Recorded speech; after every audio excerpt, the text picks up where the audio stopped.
बिंदु क्या होती है? तो बिंदु एक, देखिए, एक ऐसा वृत्त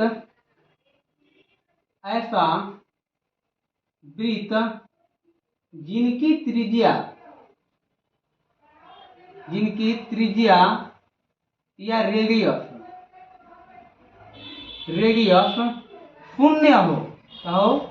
शून्य हो या जीरो हो, तो उसको हम लोग क्या कहते हैं? उसको हम लोग पॉइंट या बिंदु के नाम से जानते हैं।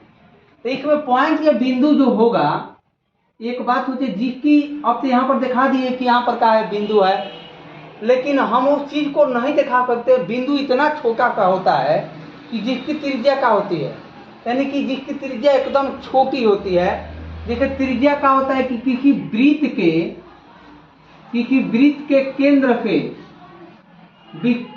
के केंद्र के सरकमफ्रेंस यानी परिधि तक के दूरी को क्या कहते हैं? त्रिज्या कहते हैं। तो जो त्रिज्या होता है इसके आर होता है, लेकिन ये आर का मान क्या होना चाहिए? शून्य होना चाहिए। और शून्य होगा तो इसको क्या कहते हैं? पॉइंट या बिंदु। कहीं पर एक ले लें, हम कहते हैं कि एक बिंदु को ले लें, इससे भी छोटा, इतना माइक्रोस्कोप में देखेंगे तो इतना छोटा है कि जिसकी त्रिज्या का हो जाए शून्य हो जाए, उसके क्या कहते हैं हम लोग?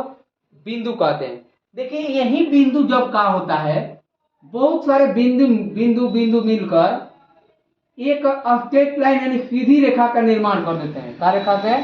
एक बिंदुओं के समूह जो एक सीधी रेखा का क्या करता है? निर्माण करते हैं, उसे ही हम लोग क्या कहते हैं? रेखा कहते हैं। इसमें आता है रेखा जो होगा, लाइन, हम लोग पढ़ रहे हैं क्या? लाइन यानी रेखा और कोण। तो सबसे पहले रेखा के बारे में या लाइन के बारे में कहते हैं, यानी कि बिंदु के एक समूह होगा, बिंदुओं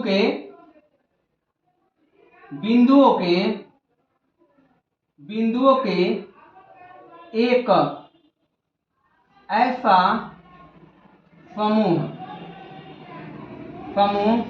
जो एक सीधी रेखा में हो, सीधी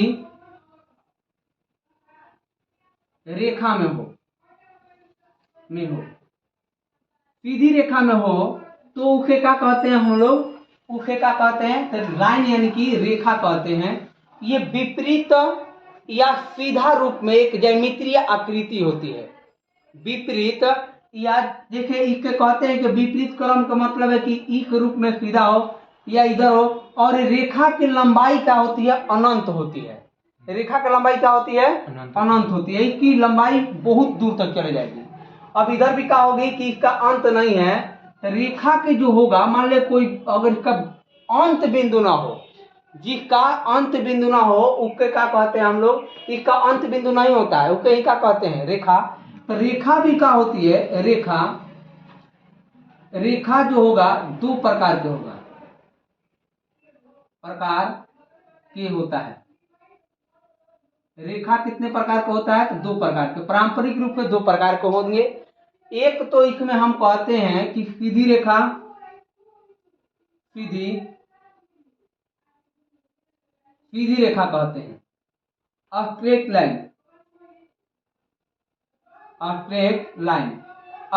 लाइन क्या होता है कि दो बिंदुओं को मिलाने पर और इसमें एकदम सीधा रेखा बन जाता है।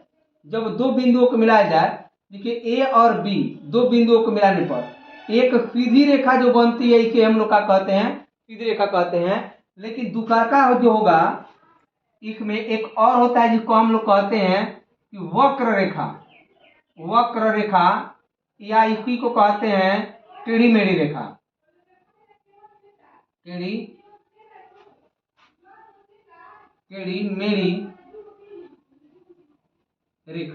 यानी कि तिरछा थोड़ा सा हो जाए, कुछ इस प्रकार की रेखा होती है। तो इस रेखा को हम लोग क्या कहते हैं? इस रेखा को वक्र रेखा या कर्व लाइन कहते हैं। इसी को क्या कहते हैं? ये रेखा जो होगी, दो बिंदु तो होगा, लेकिन इस दोनों बिंदुओं को मिलाने के लिए एक सीधी रेखा न होकर टेढ़ा मेढ़ा होता है, उसे क्या कहते हैं हम लोग? वक्र रेखा के नाम पे जानते हैं, कर्व लाइन होता है। अब इस कर्व लाइन जो होगा, हो सकता है कि ये कुछ एक प्रकार के भी हो जाए, कुछ एक प्रकार के भी हो सकता है कर्व की रेखा, तो एक ऐसे हो या इस तरह के हो, तो एक दोनों में क्या होता है, दो प्रकार की होती है। अब रेखाएं की लंबाई जो होगी लेंथ के हिसाब से अलग अलग रूपों में होता है, यानी कि लेंथ के हिसाब से, लंबाई के हिसाब से कोई कहता है रेखाखंड। अब देखिए एक वाले को कहते हैं कि जब हम कहते हैं कि रेखाखंड, अब एक रेखा को रेखाखंड की बात करते हैं, लाइन फिगमेंट,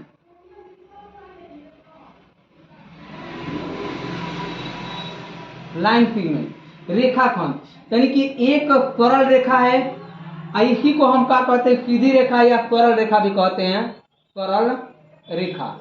ये बात के ध्यान दीजिएगा। तो जो सरल रेखा है, देखिए इधर अगर हम कहते हैं सरल रेखा में, तो सरल रेखा को जब दो अंत बिंदु प्राप्त हो जाए, सरल रेखा के दो अंत बिंदु प्राप्त हो जाए, जिसका कोई ना कोई अंत बिंदु है, मान ले कि ए है, एगो बिंदु है, वो का है बी है, तो जिसका अंत बिंदु प्राप्त हो जाता है वो रेखा का क्या है, खंड या टुकड़ा है।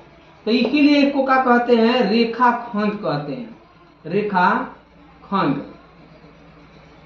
रेखा का टुकड़ा हो गया तो इसीलिए इसको क्या कहते हैं, रेखाखंड के नाम पे जाना जाता है। इसको लाइन फिगमेंट कहते हैं, और ए और बी के दोनों पे एक निश्चित दूरी प्राप्त होता है। रेखाखंड जो होगा, यानी कि जिसके क्या होगा कि निश्चित बिंदु हो जाए, जिसका निश्चित बिंदु का हो जाए, यानी कि दो बिंदु निश्चित हो जाए, तो इसे क्या कहते हैं हम लोग, रेखाखंड कहते हैं। यही रेखाखंड के यानी कि रेखाओं के प्रकार होंगे। अब रेखाओं के प्रकार के मतलब है कि बहुत सारे हम बोले हैं कि इसमें दो रेखा होगा, लेकिन और सारे रेखा हो सकते हैं इसमें। जैसे मान ले कहते हैं कि समानांतर रेखाएं, और फिर कहते हैं अनुप्रस्थ या तिरछी रेखाएं, फिर कहते हैं प्रतिच्छेदी रेखाएं। तो इस तरह के बहुत सारे रेखाएं होती हैं। हम एक एक करके बारी बारी से क्या करते हैं, पढ़ते हैं, देखते हैं, ठीक है ना। चार प्रकार के होते हैं, यानी कि टाइप ऑफ फोर, यानी कि फोर टाइप के क्या होते हैं, रेखा आपका होता है इसमें। सबसे पहले का रेखा हम बात करते हैं कि समानांतर रेखा। समानांतर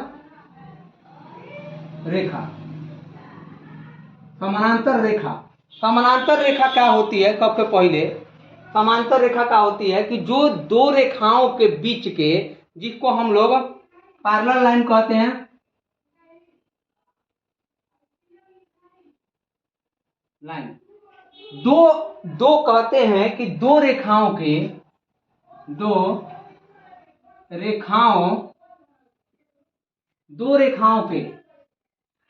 बीच की दूरी नियत हो,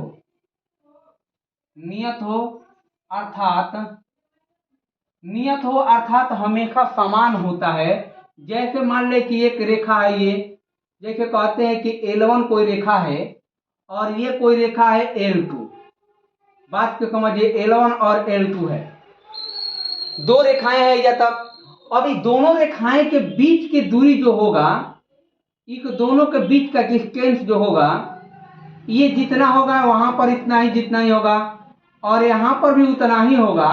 तो हर जगह अगर समान डिस्टेंस है, दूरी है, इसका मतलब कि दोनों रेखाएं आपस में क्या है, समानांतर है, यानी कि पैरेलल है दोनों रेखाएं। तो इस चीज को हम लोग सूचित करने के लिए L1 समानांतर है L2, L1 समानांतर है L2, ये आपका पैरेलल का चिन्ह होता है, इस तरह से साइन होता है, जिसको इस तरह से क्या करते हैं, डिनोट करते हैं। तो एक रेखा ये होती है कि दो रेखाओं जिनके बीच की दूरी हमेशा नियत होती है, उसे हम लोग क्या कहते हैं, समानांतर रेखाएं कहते हैं। एक होती है तिरछी रेखा, या तिरछी रेखा कहें या अनुप्रस्थ रेखाएं कहें, तिरछी रेखा या अनुप्रस्थ रेखा, ये क्या होती है, ये देखिए ध्यान दीजिएगा कि वैसा रेखा जिनके हम कहते हैं रेखा समानांतर नहीं होती है, जो रेखा समानांतर नहीं होती है उसे क्या कहते हैं कि, यानी कि अनुप्रस्थ या तिरछी रेखा कहते हैं। इसको ट्रांसवर्सल लाइन कहते हैं, ट्रांसवर्सल वर्टिकल लाइन। और इस तरह वर्टिकल लाइन को हम लोग जैसे कहते हैं कि मान ले कि तिरछी रेखा, जैसे मान ले कि एक रेखा इधर जा रही है ये वाला, एक रेखा इधर जाने लगी, तो क्या एक दूसरे को क्या करेगी, हम एक नियत दूरी है, हेजा कुछ डिस्टेंस अलग है, मान ले कि गिवन डिस्टेंस है, लेकिन यहाँ पर देखेंगे कि दूरी क्या है, d2 है, अलग डिस्टेंस है, d2 आ गया। तो दोनों का जब दूरी अलग अलग हो जाए, अलग अलग स्थानों पर, तो रेखा दोनों समानांतर होगी। L1 समानांतर है L2 के, नहीं है, और नहीं है तो यह क्या लिखेंगे, L1 नॉट समानांतर है, नहीं समानांतर है L2 के, समानांतर नहीं है, यानी कि समानांतर के नहीं है, तो इसीलिए L1 समानांतर L2 नहीं है, इसको क्या कहते हैं, तो इसीलिए इसको तिरछी रेखा या अनुप्रस्थ रेखा के नाम से जानते हैं। ये वो रेखा आती है, इसमें ये दुकर्ता है और तिकर्ता आती है, प्रतिच्छेदी रेखा, इसको हम क्या कहते हैं, प्रतिच्छेदी रेखा के नाम से कहते हैं। क्या कहते हैं, प्रतिच्छेदा, intersecting line, intersecting line. Intersecting line की इंटरसेक्टिंग का मतलब होता है जब दो रेखाएं एक दूसरे को प्रतिच्छेद करती है, जब दो रेखाएं एक दूसरे को प्रतिच्छेद करती है, तो इस रेखा को क्या कहते हैं हम लोग, प्रतिच्छेदी रेखा कहते हैं। L1 जो है L2 के का है, L1 और L2 एक दूसरे को प्रतिच्छेद, इस बिंदु को कहते हैं प्रतिच्छेदी बिंदु,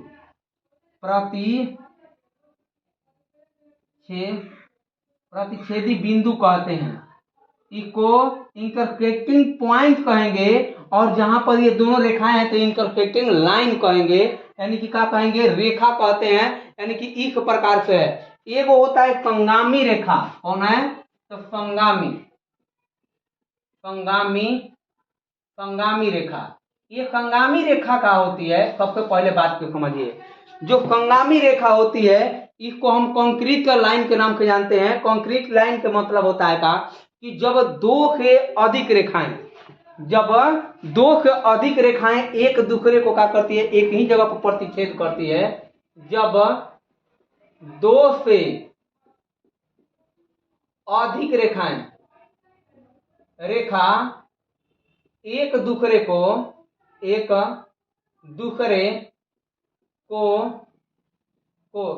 ही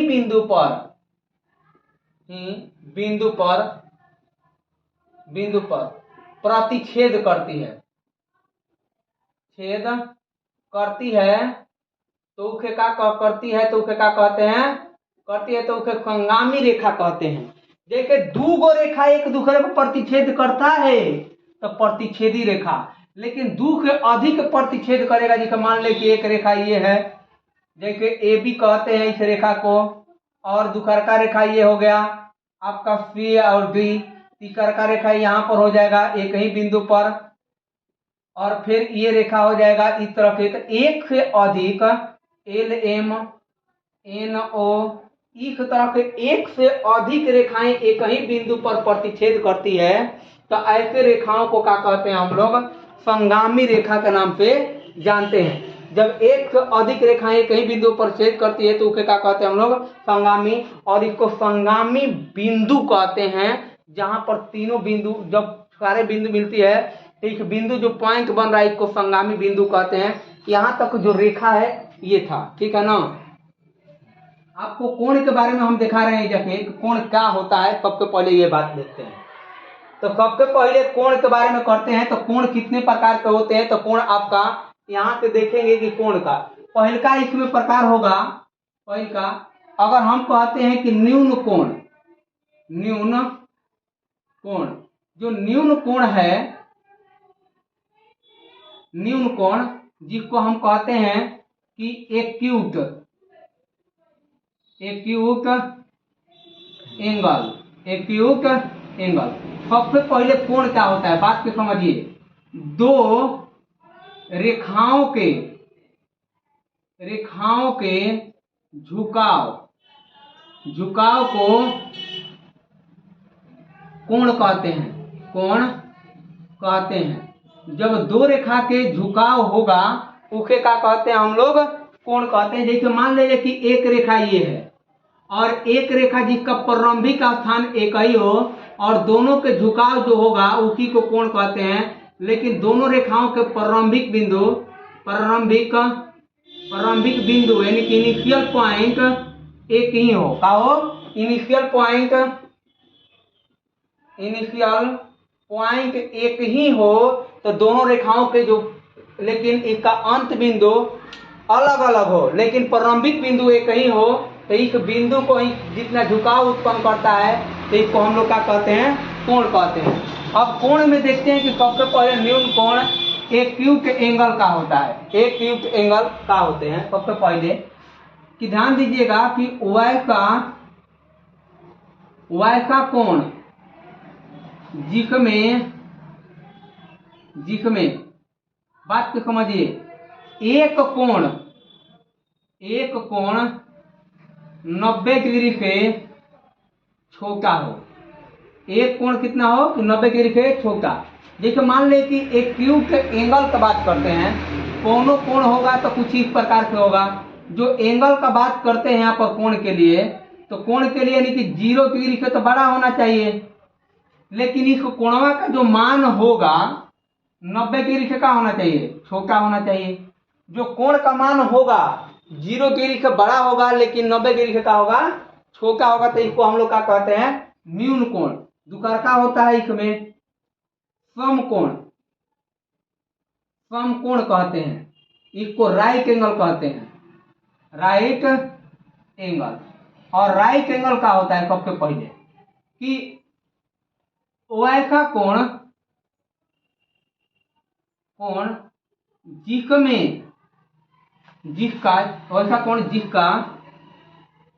जिसका एक कोण 90 डिग्री का हो। कितना का हो? 90 डिग्री का हो। अगर एक कोण 90 डिग्री का होता है तो क्या कहते हैं? इसको समकोण कहते हैं। जैसे एक कोण 90 डिग्री का होने का तात्पर्य है कि इसका अगर रेखा बनाए तो 90 डिग्री का कोण बना रहा है।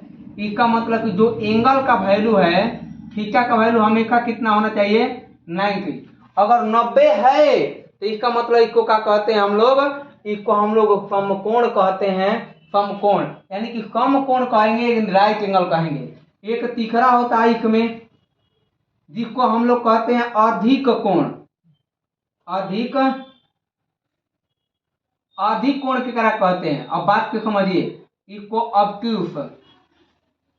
ऑब्ट्यूस एंगल कहेंगे। ऑब्ट्यूस एंगल क्या है? कि वैसा कोण जिसके एक कोण 90 डिग्री से बड़ा हो लेकिन 180 से क्या होना चाहिए? छोटा होना चाहिए। यानी कि 90 डिग्री से बड़ा लेकिन 180 डिग्री से छोटा हो। क्या हो? 180 डिग्री से छोटा हो तो उसे क्या कहते हैं हम लोग?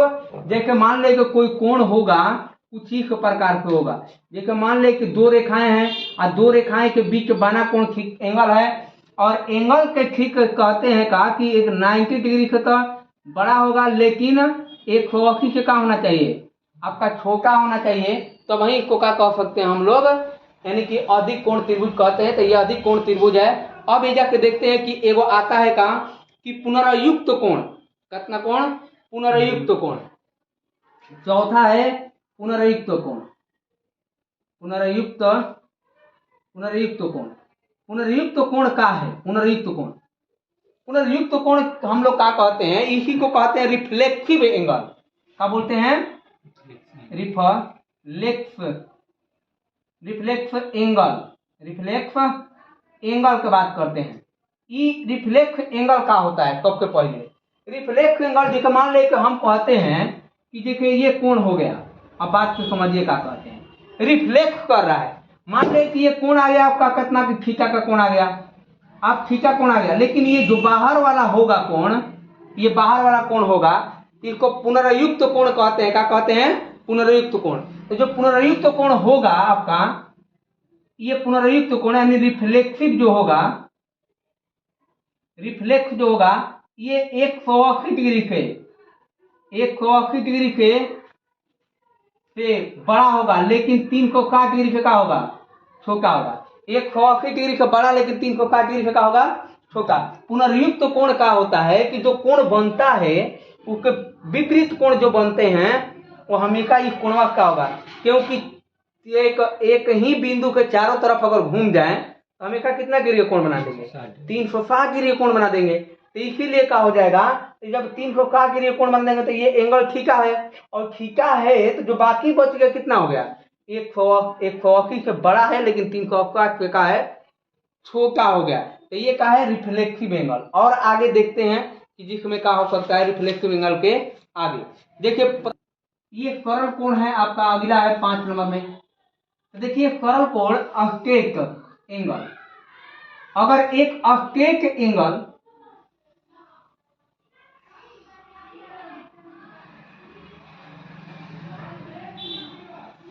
अस्ट्रेट एंगल, ये क्या होता है, सबसे पहले बात देखते हैं अस्ट्रेट एंगल क्या होता है। अस्ट्रेट, तो इस बारे में अगर हम बात करते हैं कि एक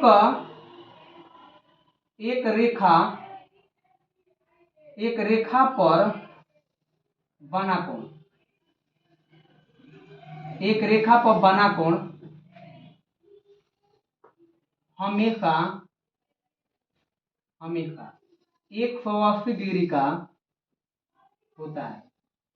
एक रेखा पर बना कोण हमेशा कितना डिग्री का होता है, 180 डिग्री का होता है। 180 डिग्री होने के लिए आप बताइए, आई है आपका सरल रेखा, अब सरल रेखा पर बना कोण कितना होता है।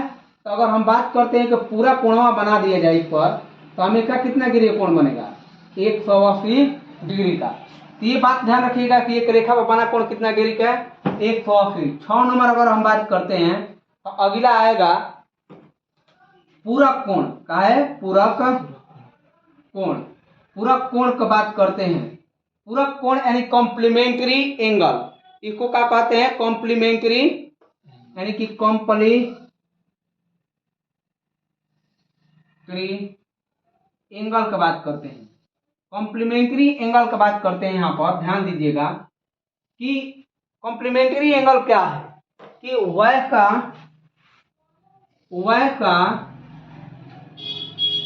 दो कोण जिनके योग 90 डिग्री हो, 90 डिग्री हो। यानी कि कहने का तात्पर्य है कि कोई भी दो कोण ले लेंगे, मान लो कि एक अल्फा ले लिए, आइए वो कोणवा है बीटा ले लिए, अगर हम दोनों कोणवा को जोड़ते हैं, अल्फा प्लस बीटा को जोड़ते हैं, अगर 90 डिग्री के बराबर आता है तो क्या कहेंगे, इसको पूरक कोण है। जैसे एग्जाम्पल की बात करते हैं हम कि यहाँ पर देखिए कि जैसे कोण ले लिए, ये आ गया, ये कोण हो गया 60 डिग्री का, कितना डिग्री, 60 डिग्री, और ये कोण हो गया 30 डिग्री का। तो आप बताइए कि 60 प्लस 30 जोड़िएगा तो कितना आएगा, 90। इसका मतलब कि दोनों एक दूसरा का है कि पूरक कोण है। एक रेखा है, इस रेखा पर 90 डिग्री का कोण बना दिए, कितना डिग्री के, 90 डिग्री का कोण बना दिए। बात के समझिए, 90 डिग्री के, और 90 डिग्री को दो बराबर भागों में बांट दीजिए, एगो अल्फा एगो 90 माइनस अल्फा। तो इस बात के देने दोनों कोणों का योग, इसको बीटा कहते हैं।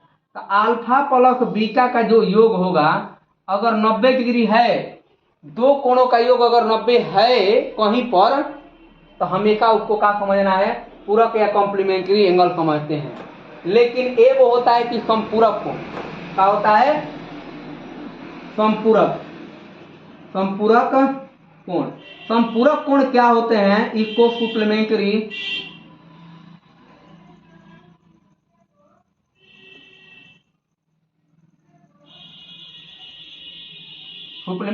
एंगल कहते हैं। अब सुप्लीमेंट्री एंगल क्या होता है, तो सबसे पहले बात को समझिए कि दो कोणों का योग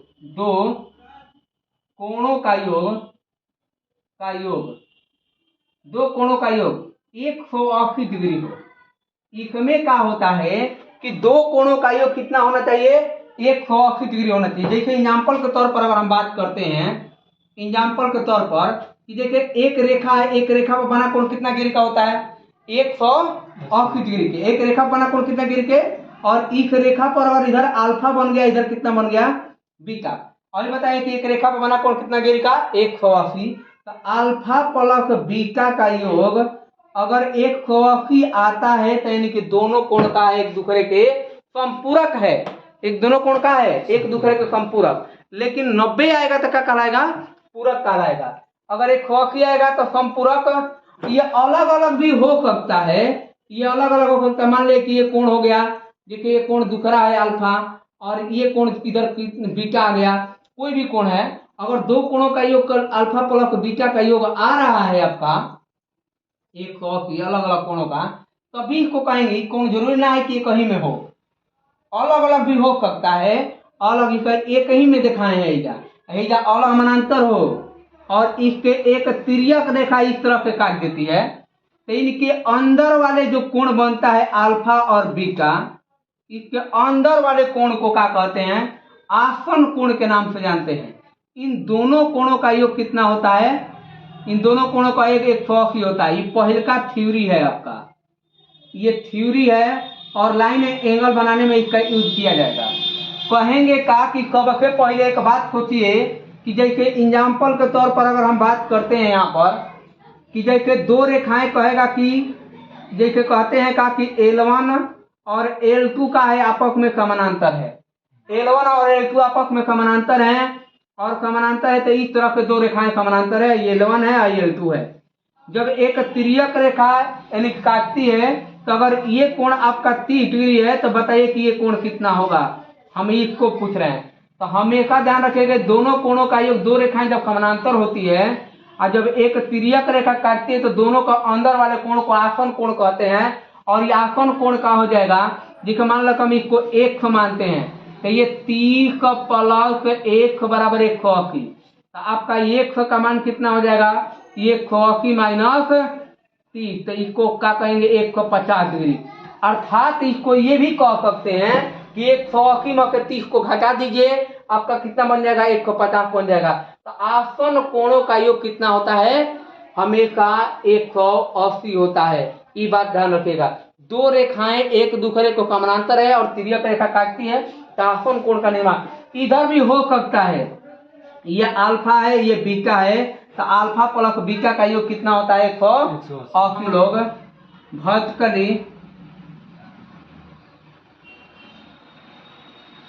vertical opposite angle, vertically opposite angle की बात करते हैं यहाँ पर। तो इस वाले में क्या हो जाता है, सबसे पहले ध्यान दीजिएगा। इस जब दो रेखाएं एक दूसरे को प्रतिच्छेद करती है, क्या करती है, जब दो रेखाएं एक दूसरे को प्रतिच्छेद करती है तो इस दोनों तरफ के ये अगर हम कहते हैं कि थीटा कोण है तो ये भी कितना हो जाएगा, थीटा होगा। यानी कि एक दूसरे के, आपका थ्योरी है ये और थ्योरी नंबर का है आपका 2 है। यहाँ पे ध्यान दीजिएगा, इस पर भी लाइन और एंगल का क्वेश्चन पूछता है कि ये कोणवा दे देगा और ये कोण आपसे पूछा जाएगा तो दोनों आपस में क्या हो जाएगा, बराबर हो जाएगा। अगर ये कोण आपका क्या होगा कि एक रेखा पर बना कोण कितना डिग्री का होता है 180 का, तो 180 माइनस अगर थीटा हो जाएगा। कहाँ है तो हई एगो रेखा है ना, हई वाला, तो इस पर थीटा डिग्री कोण बन गया और थीटा बच गया तो हई रेखा कितना बच गया 180 माइनस थीटा, और ये भी 180 माइनस थीटा हो जाएगा। 180 माइनस थीटा जितना ये होगा उतना ही होगा। कहने का तात्पर्य क्या है, अब बताते हैं हम। एग्जाम्पल के तौर पर अगर हम बात करते हैं यहाँ के आगे तो देखिए यहाँ पर एग्जाम्पल करते हैं बात, और एग्जाम्पल के रूप में क्या है यहाँ पे देखिए कि जैसे मान ले कि कहते हैं इधर देखिएगा कि जैसे आते हैं कहा कि सबसे पहले एक रेखा है ये वाला, अगर ये 30 डिग्री का कोण है तो आपको ये कोण पूछ लिया है कि क्या होगा। तो आप बात को समझिए जाके क्या करते हैं, एक रेखा पर बना कोण हमेशा कितना डिग्री का 180 डिग्री का। तो आई रेखा है कि ना है, आई रेखा है तो ये 30 डिग्री कोण बनेगा तो ये कितना बच गया 180 माइनस 30, 180 माइनस 30 कितना कहलाएगा 150। तो जब ये 150 होगा तो ये कितना बन जाएगा, ये भी 150 बनेगा। कहाँ है तो तिरछा विमुख कोण से। अगर ये 30 है तो ये भी कितना बन जाएगा 30 डिग्री बन जाएगा। इसीलिए तिरछा विमुख कोण से ये बात होती है। अर्थात एक बात को ध्यान दीजिए कि जब हम बात करते हैं कि दो रेखाएं हैं ये और दो रेखाएं एक दूसरे को क्या कर दिया प्रतिच्छेद, अगर ये 50 डिग्री कोण बन रहा है तो ये भी कितना डिग्री कोण बनेगा 50 डिग्री के। अगर ये आपका एक 30 डिग्री कोण बन गया तो ये भी कितना डिग्री कोण बनेगा 130 कोण बनेगा। यानी कि एक दूसरे के अपोजिट रूप में, यानी कि विपरीत रूप में क्या होते हैं, कोण आपस में बराबर होते हैं। ये बात पे ध्यान देते रहिएगा, ठीक है ना।